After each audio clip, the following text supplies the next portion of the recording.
রব্বুল আলামিনের প্রশংসা হবে সদা সর্বদা। জীবনের শুরু থেকে নিয়ে মৃত্যু পর্যন্ত আমাদের সমস্ত ভালো কাজের একমাত্র প্রশংসার দাবিদার হচ্ছেন আল্লাহ। সুবহানাল্লাহ। আলহামদুলিল্লাহি রাব্বিল আলামিন।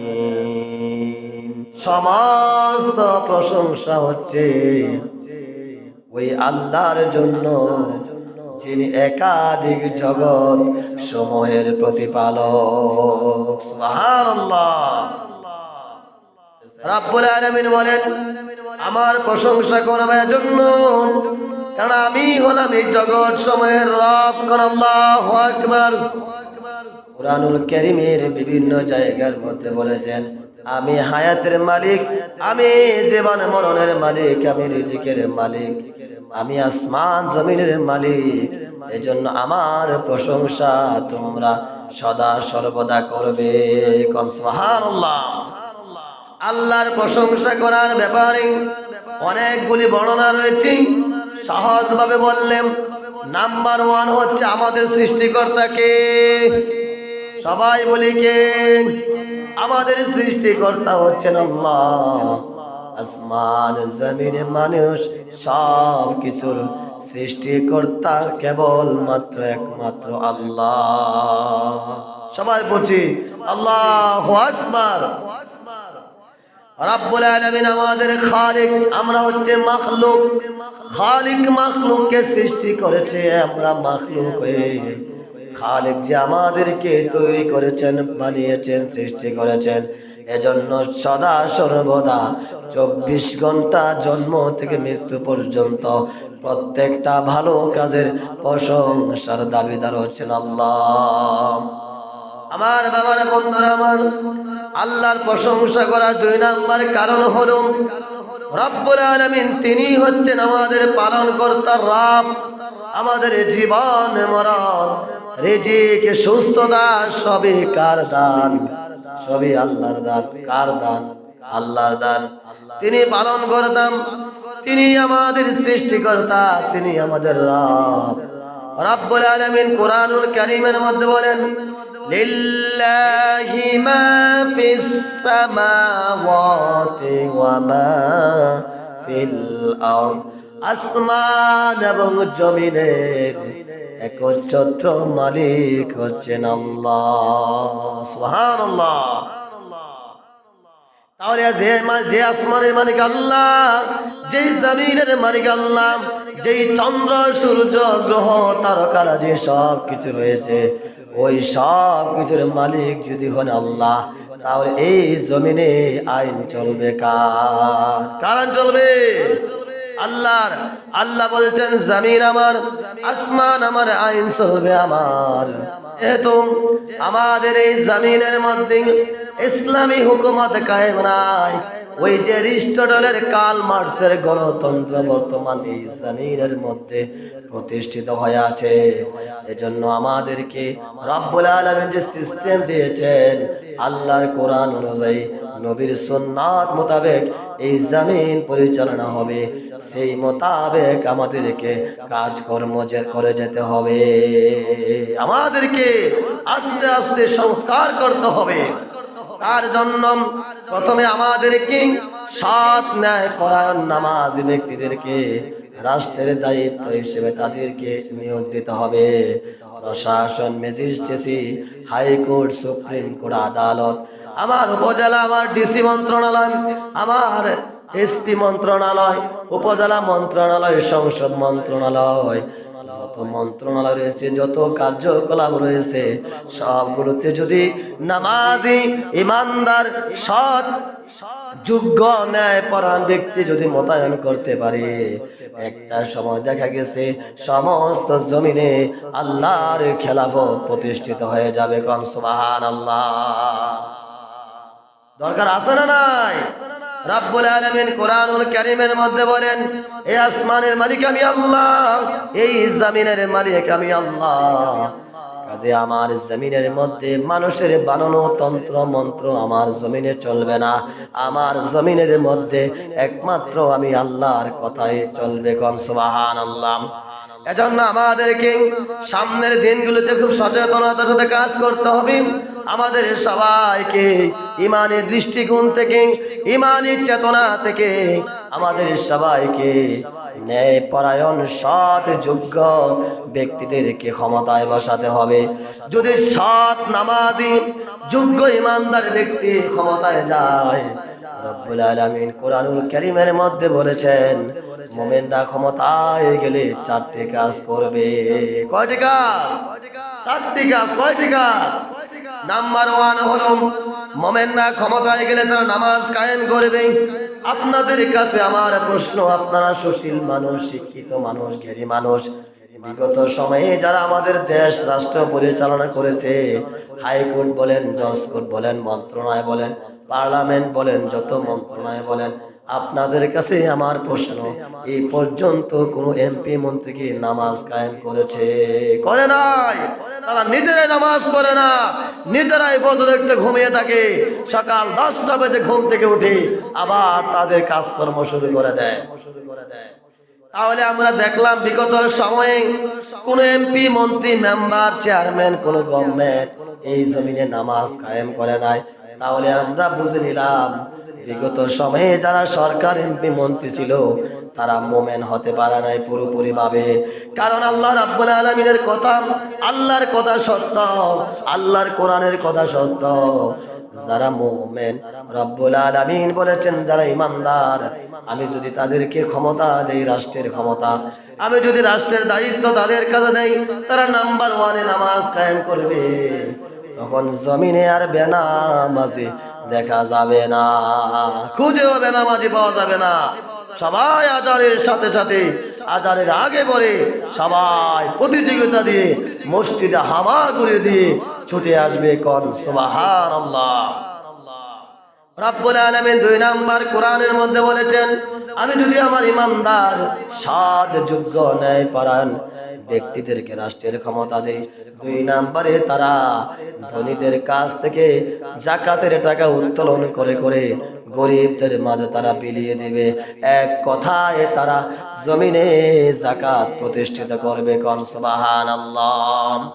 3 নম্বরে হলো রব্বুল আলামিন কোরআনুল কারীমের মধ্যে বলেন, যদি আমি মুমিনদেরকে রাষ্ট্রের দায়িত্ব দেই, যদি তারা রাষ্ট্রের ক্ষমতায় যেতে পারে, 3 নম্বরে তারা সৎ কাজের আদেশ তারা মানুষদেরকে দিবে। তারা মানুষদেরকে উপদেশ দিবে, উৎসাহ দিবে, প্রেরণা যোগাবে। মানুষদেরকে তারা আপনার সৎ কাজের আদেশের উৎসাহ দিবে, মানুষকে ভালো ভালো কাজের অনুপ্রেরণা জাগাবে। কোন সুবহানাল্লাহ। 4 নম্বরে হলো রব্বুল আলামিন বলেন, যদি আমি ইমানদার, নামাজি, মুত্তাকি, পরহেজগার, আল্লাহওয়ালা ব্যক্তিদেরকে যদি আমি রাষ্ট্রের ক্ষমতা দেই, 4 নম্বরে হচ্ছে তারা জমিন থেকে যত অসৎ কাজ রয়েছে তা তারা নির্মূল করে দেবে। সুবহানাল্লাহ। তারা যত অসৎ কাজ, যত খারাপ কাজ, যত বেহায়াপনা, যত অনৈতিক কাজ, যত অশালীন কাজ, এই কাজগুলি আমার মুমিন বান্দারা ক্ষমতায় গেলে তারা এগুলো প্রতিরোধ করে তুলবে। তোমাদের মধ্যে ওই ব্যক্তি সবচেয়ে উত্তম, যিনি সৎ কাজের আদেশ দেয় এবং অসৎ কাজ থেকে মানুষকে বাধা দেয় এবং সে নিজেকে মুসলমান হিসেবে দাবি করে। কোন সুবহানাল্লাহ। আমার বাবারা, বন্ধুরা আমার, তাহলে কোরআনের 4টা পয়েন্ট এবং নবীর হাদিস মোতাবেক আপনাদের কাছে আমার পরামর্শ হিসেবে প্রশ্ন, এই কাজগুলি পর্যন্ত কি আমার দেশে হয়েছে নাকি? হয় নাই। কোন গভর্নমেন্ট, কোন এমপি মন্ত্রী মেম্বার চেয়ারম্যান, কোন অফিসার সরকারি কর্মকর্তা এই কাজগুলি তারা বাস্তবায়ন করে না, করার চিন্তাও করে না, করার মন মানসিকতা নাই। বরং তারা যত পারে অন্যায় কাজ, পাপাচার কাজ, অশালীন কাজ, অবৈধ কাজ এগুলি তারা করে দেয়। কথা বলেন ঠিক কিনা? তারা মানুষদেরকে উৎসাহ দেন, তারা তাদের অধীনস্থ ব্যক্তিদেরকে তারা উৎসাহ দেয়, তোমরা যা মনে চা তা করো, এর বিনিময়ে আমি আমার ক্ষমতা চাই। এর বিনিময়ে আমি আমার ক্ষমতা চাই। যে কাজটি করে যে বিগত সময়ের কিছু গভর্নমেন্টরা যারা তাদের গদি টিকে রাখার জন্য, যারা তাদের চেয়ারকে টিকে রাখার জন্য তাদের চালাপেলা নেতা নেত্রীদেরকে উন্মুক্ত করে দিয়েছে, তোমরা যেখান থেকে পারো সেখান থেকে তোমরা লুটে পুটে খাও, মনে যা চা তা করো, তার বিনিময়ে আমার ক্ষমতা লাগবেই। কন্যা আউযুবিল্লাহ। ক্ষমতার মালিক কে? আল্লাহ। ক্ষমতার মালিক কে? আল্লাহ। আল্লাহ ক্ষমতার একমাত্র চিরস্থায়ী মালিক। যে আল্লাহকে তার আসন থেকে কেউ সরাতে পারবে না। এই দুনিয়ার এমপি মন্ত্রী বলেন, আলেম বলেন, বক্তা বলেন, খতিব বলেন, মিনিস্টার বলেন, যে চেয়ারে বসে যে চেয়ারে বসে কথা বলে সেই চেয়ারের মালিক সে চিরস্থায়ী হয় না। এই দুনিয়ার যত রাজা বাদশা বলেন, এমপি মন্ত্রী বলেন, আলেম বলেন, বক্তা বলেন, পীর বলেন, বুজুর্গ বলেন, যত বড় ধরনের হাই লেভেল উচ্চ ডিগ্রিদার লোক বলেন, কেউ চেয়ারের চিরস্থায়ী মালিক না। তাহলে এই চেয়ারের চিরস্থায়ী মালিক যদি হতে না পারে, এই মানুষগুলি কেন মানুষগুলিকে খুন করে, মানুষের প্রতি নির্যাতন করে, মানুষের প্রতি নির্মম অত্যাচার করে ক্ষমতার জন্য, সামান্য ক্ষণস্থায়ী চেয়ারকে টিকিয়ে রাখার জন্য যারা তাদের ক্ষমতার অপব্যবহার করে জনগণের প্রতি স্টিমুলার চালায়, যারা জনগণকে নির্যাতন করে, যারা জনগণকে অত্যাচার করে, যারা জনগণের মান লণ্ঠন খুলে খায়, যারা অন্যের বোনকে অন্যের স্ত্রীকে দর্শন করে, আপনাদের কাছে আমার প্রশ্ন, এগুলির হিসাব আল্লাহর দরবারে দিতে হবে কিনা? দিতে হবে কিনা? রব্বুল আলামিন কোরআনুল কারীমের মধ্যে বলেন, ফামান ইয়া'মাল মিসকালা যাররাতিন খায়রান ইয়ারা ওয়া মান ইয়া'মাল মিসকালা যাররাতিন শাররান ইয়ারা। আল্লাহু আকবার। তুমি যত বড় আলেম হও, তুমি যত বড় মুফতি হও, তুমি যত বড় মুহাদ্দিস হও, তুমি যত বড় মেম্বার হও, তুমি যত বড় মন্ত্রী হও, প্রাইম মিনিস্টার হও, এমপি হও, যত ডিগ্রিদার লাভ করো, কিয়ামতের ময়দানে রব্বুল আলামিন তোমার কাছ থেকে যাররা যাররা পরিমাণ ভালো কিংবা মন্দ কাজের হিসাব নিয়ে থাকবেন। কোন আল্লাহু আকবার। আমার বাবার বন্ধুরা আমার, তাহলে আজকে যারা রাজনীতির নামে মানুষ খুন করতেছে, নিরপরাধ মানুষগুলিকে হত্যা করতেছে, আল্লাহ রাসূল সাল্লাল্লাহু আলাইহি সাল্লাম বলেছেন, যদি কোনো মানুষকে নিরপরাধ ভাবে হত্যা করা হয়, কতল করা হয়, যে ব্যক্তি যে অন্যায় কাজটি করলো, কিয়ামত সৃষ্টির শুরু থেকে আদম আলাইহিস সালাতু ওয়াস সালামের ছেলে হাবিল এবং কাবিলের মধ্যে যে দ্বন্দ্ব হয়েছিল, ওই দ্বন্দ্বে আল্লাহর নবী আদমের যে সন্তান দুনিয়া থেকে হত্যা হয়েছিল, ওই হত্যা থেকে শুরু করে কিয়ামত পর্যন্ত সমস্ত হত্যার পাপের দায়ভার এই নব্য হত্যাকারীর আমলনামায় লিখে দেওয়া হবে। কন্যা আউযুবিল্লাহ। তাহলে আমরা সচেতন থাকতে হবে। আমরা খুনের রাজনীতি করব না, চাঁদাবাজের রাজনীতি করব না, টেন্ডারবাজের রাজনীতি করব না, সুবিধাবাদ রাজনীতি করব না। রাজনীতি করব একমাত্র আল্লাহর। কার রাজনীতি করব? এ বলছে, আল্লাহ বলছে, হুজুরের বাবার ক্ষমতা নাই আল্লাহর কথার সাথে আপনার টক্কর দিয়ে একটা কথা বানানো অস্কশিন কালে সম্ভব না। রব্বুল আলামিন হাবিব বিশ্বনবী সাল্লাল্লাহু আলাইহি সাল্লাম বলেছেন, যখন কোন লাশকে কবরে দাফন করা হয়, দাফন করার পরে মুনকার নাকির তার কাছে তিনটা প্রশ্ন করে। এক নম্বরে যে মান রাব্বুকা, তোমার রব কে? মান রাব্বুকা, তোমার রব কে? ব্যক্তি যদি নবীর উম্মত হতে পারে খাঁটি, ব্যক্তি যদি আল্লাহর প্রিয় বান্দা হতে পারে, ইমানদার হতে পারে, ওই ব্যক্তি উত্তর দেবে রব্বুন আল্লাহ, আমার রব আল্লাহ। আমার রব কে? সবাই বলে আমাদের রব কে? একসাথে বলে আমাদের রব কে? দুই নম্বরে প্রশ্ন, মান দীনুকা, তোমার দিন কি? যদি আপনি এখন মানুষের খুনের রাজনীতি করে থাকেন, টেন্ডারবাজের রাজনীতি করে থাকেন, চাঁদাবাজের রাজনীতি করে থাকেন, কিয়ামতের ময়দানে আপনার জবান থেকে এই সঠিক কথাটা বের হবে না। কারণ আপনি তো দুনিয়াতে ইসলামী রাজনীতি করেন নাই, কোরআনের দল করেন নাই, নবীর দল করেন নাই, আল্লাহর দল করেন নাই। এমন দল করেছেন যারা মানুষ খুন করে ফেলে ক্ষমতার জন্য, যারা তাদের গদি টিকে রাখার জন্য গণহারে মানুষকে হত্যা করে সাগরের মাঝে ফেলে দেয় মাছ খাওয়ার জন্য, যারা গণহারে মানুষ হত্যা করে মাটির নিচে চাপা দিয়ে দেয়। আপনি তো সেই রাজনীতি করেছেন, তাহলে আপনি কি সঠিক উত্তর দিতে পারবেন? পারবেন না। আপনাকে বলা হবে তুমি কোন ধর্ম মেনেছো, কোন দল করেছো, তোমার দল কি ছিল, তোমার ধর্ম কি ছিল, তোমার আদর্শ কি ছিল, তোমার মতবাদ কি ছিল। তখন ব্যক্তি চিৎকার করবে, সঠিক উত্তর দিতে পারবে না। 3 নম্বরে মান নবিয়ুকা, তোমার নবীকে, তোমার লিডারকে, তোমার নেতাকে। আপনাদের কাছে আমার স্পষ্ট খোলা বার্তা প্রশ্ন, আমাদের নেতাকে, আমাদের নেতাকে, আমাদের নেতাকে মুহাম্মদ সাল্লাল্লাহু আলাইহি সাল্লাম দুনিয়াতে জীবিত অবস্থায় আপনি মুহাম্মদ সাল্লাল্লাহু আলাইহি সাল্লামকে নেতা হিসেবে মনে করেন নাই, নেতা হিসেবে স্বীকৃতি দেন নাই, নবীজিকে আইডল মনে করেন নাই, নবীজিকে আদর্শবান মনে করেন নাই, নবীজিকে পথ চলার লিডার হিসেবে মনে করেন নাই। আপনি দুনিয়াতে ওই কালমার্ক্সের আইন মেনেছেন, এরিস্টটলের আইন মেনেছেন, বিভিন্ন মানুষের বানানো তন্ত্র মন্ত্র, আপনি আপনার দলের প্রধানের গুণগান গেয়েছেন।